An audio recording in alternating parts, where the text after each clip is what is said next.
Yo, what's good, YouTube? It's DLloyd. So we had to talk about Jimmy Butler because the Miami Heat have just suspended Jimmy Butler indefinitely from the team.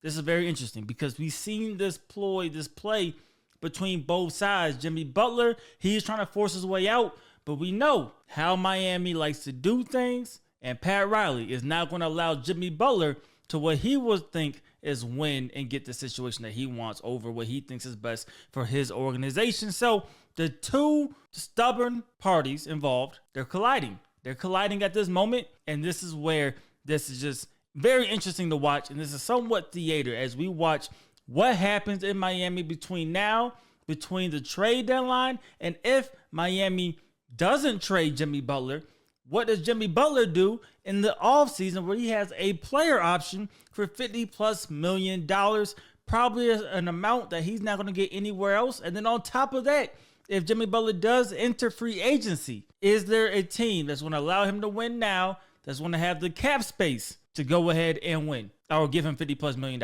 It's tough. It's tough. And this is where the games have truly begun as who's going to blink first. What's going to happen? Jimmy Butler simply, he wants out of Miami. Really doesn't care too much how it works. He just wants out. And he knows he has the leverage that teams, say for instance, the Detroit Pistons, just a random team throwing out there, but say they go and trade for Jimmy Butler. Jimmy Butler's going to say, I'm not going to re-sign because I don't want to play here. I don't think we're going to win championships with this roster. So he could say that, and then a team like Detroit, for instance, again, they may not trade for Jimmy Butler. You know he really wants to go to Phoenix, but Phoenix is in a situation where they would love to have Jimmy Butler. Even though they have seen everything take place in Miami, they would still like to have Jimmy Butler, but Bradley Beal is in the way of going to Miami, right? He's going to have to not only waive the no-trade clause, knowing Pat Riley and how he typically operates, he will want him to permanently waive that trade clause, because remember, if Bradley Beal waives it just once and he goes to Miami, that trade clause is still potentially there unless he agrees to fully waive that trade clause.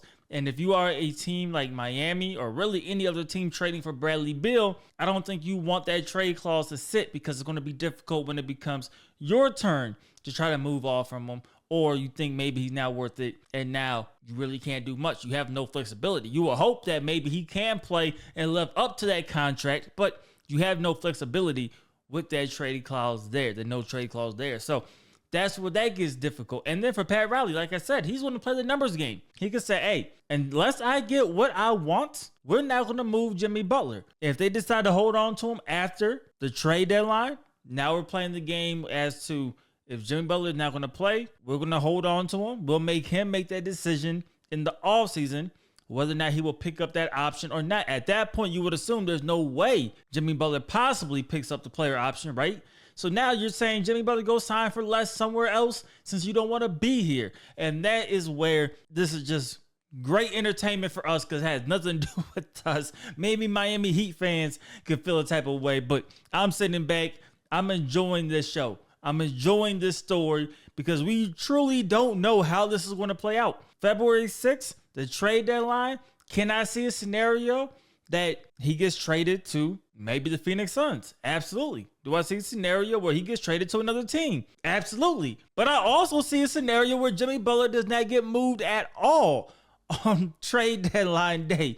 And that is why you got to love suspenseful movies and plots, right? Story here, very suspenseful. We don't know. Now, the reason why, obviously, he was suspended indefinitely today, they informed him after his 2-game suspension for missing the team flights that he would not be starting. Now, come on. We know what is happening here. This is not no random scenario. They know Jimmy Butler wasn't going to like that. Now, Jimmy Butler walked out and stormed out of practice, and that's why they have suspended him indefinitely. Now, the 3rd suspension in the last month for Jimmy Butler. But realistically, they know what's going on. They know when they suspended Jimmy Butler for the first 7 games, they suspended him without pay. The NBA PA, they're not going to like that, right? So Players Association, they're going to try to fight that. So now you have to make a reason as to why you're suspending him, because they don't want to suspend him and pay him. So you got to maybe say, hey, you're not going to play.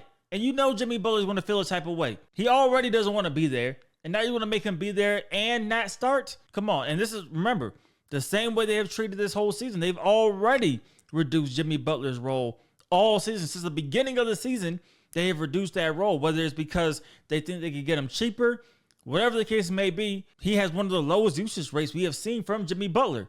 So this has been wicked. This has been a crazy situation, but I'm here for it, man. I'm here for it. If you ask me right now, what do I think happens? I may be one of the select few that say, I don't think Jimmy Butler gets traded, just because I think it's so difficult to make that trade in this moment. I think they hold on to him until the trade deadline. Jimmy Butler will then have to decide what he's going to do, because you would assume he's not going to come off the suspension before the trade deadline, right? They're going to try to trade him away, but the way the NBA works, they're going to try to lowball, and Pat Riley, I don't think he's going to take a low offer. I don't think he will. I think he would rather go down with his guys than take a low offer. Maybe I'm wrong.